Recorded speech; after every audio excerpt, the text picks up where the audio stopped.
needs to be a better technique at getting this done.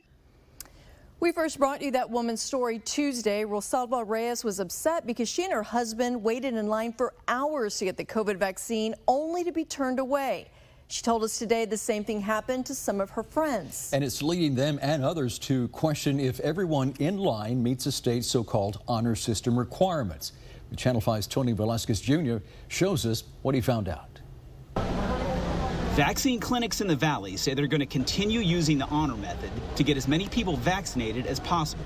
But is it working? And are the most vulnerable, our elderly, being left behind? It took them 5 hours to get the bracelet. She's got arthritis. She must have been miserable for 5 hours. Miss Reyes and her husband, both in their late 60s, got up before dawn early this week to line up just to get a wristband.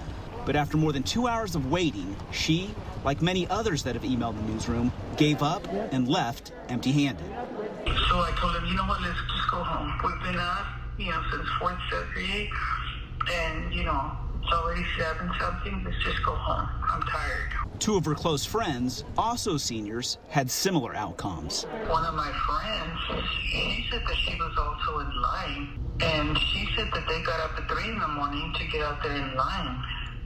And then the same thing happened to her. But according to the Department of State and Health Services, if people in line say they have the required underlying health conditions, then they have to take their word for it. That would be a level of policing that would be very difficult to do, and honestly would be relatively counterproductive to trying to get vaccinations into arms. And I was worried about the people that maybe they didn't have enough gas.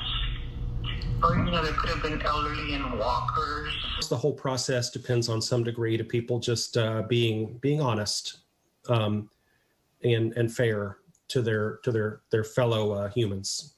So for now, so we all need to figure out a better technique, a better system to do this. And an update from Mrs. Reyes. Her and her husband were able to get their vaccinations today at the Mission Event Center. In McAllen, Tony Velasquez Jr., Channel 5 News.